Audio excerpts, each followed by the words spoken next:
Welcome to Jenny Crime Files, a channel where we open dark files, follow the mystery, and uncover crimes hidden behind power, privilege, and silence. Tonight's case is not just about one man, it's about how justice bends when the powerful people are involved, how victims are ignored, and how secrets can remain buried for decades. This is the disturbing story of Jeffrey Epstein, a financier with no clear sources of wealth, connections to presidents, princes, and billionaires. In a criminal case that continues to raise more questions than answers, this is the Epstein files. The story begins in March 2005 in Palm Beach, Florida. Police receive a report from the family of a 14-year-old girl. She claimed she was sexually abused inside the mansion of Jeffrey Epstein. As detectives investigate, something alarming emerges. More underage girls come forward. Many of them are high school students. Their stories are disturbingly similar. They say Epstein paid for them for massages, but those massages quickly turn it sexual. Palm Beach police built a case and prepared multiple felony charges, including unlawful sex with minors.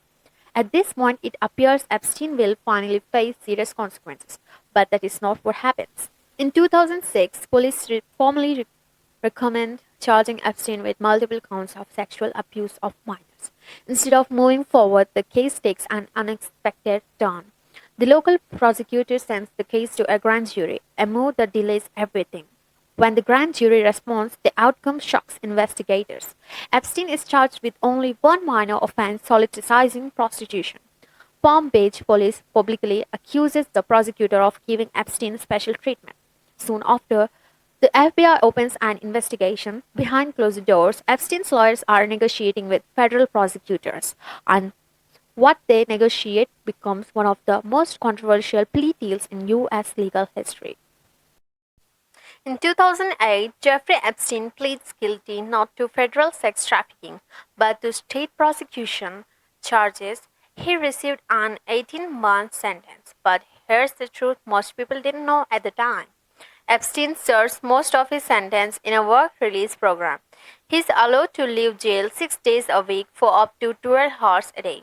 Even more shocking, federal prosecutors secretly agree not to charge him or any unnamed co-conspirators at the federal level.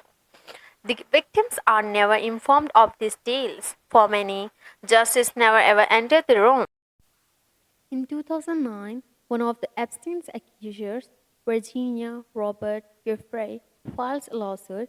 She claims Epstein and his associate Ghislaine Maxwell trafficked her to powerful men including politicians, royalty, and business leaders. The lawsuit does not name all the men involved, but it breaks open something crucial. This was not just abuse, it was systematic trafficking for years. Geoffrey continues to speak out despite legal pressure, media attacks, and public displays. Her allegations place Epstein at the center of the global network of influence and silence. In 2011, the case explodes back into public eye. A major British newspaper publishes an interview with Geoffrey, including a photograph linking her to a member of the British royal family. The story causes an international scandal. Law enforcement interviews Geoffrey again. Still, no new charges are filed against Epstein for years. He remains free, rich, protected until 2019.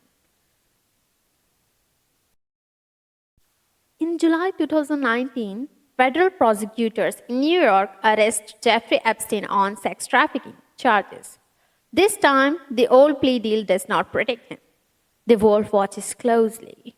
Both on August 10, 2019, before trial can begin, Jeffrey Epstein is found dead in his jail cell. Authorities rule it as suicide. Surveillance cameras malfunctions.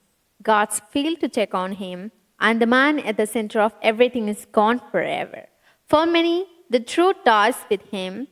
In the years that follows, Ghislaine Maxwell is arrested. She is convicted of sex trafficking. She is sentenced to 20 years in prison. Court documents are slowly released. Names appear, but accusations are not the same as convictions. In 2025, Renewed political pressure leads to call for transparency. Some files are released, others remain sealed. The Department of Justice states there is no official client list for the victims.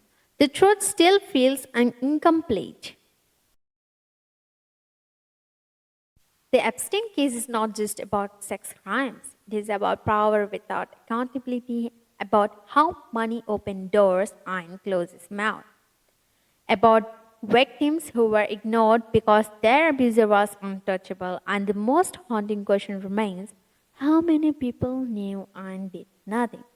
If you want more dark crime files, hidden investigations, and mystery stories, please subscribe to Jenny Crime Files because some files were never meant to be stay closed.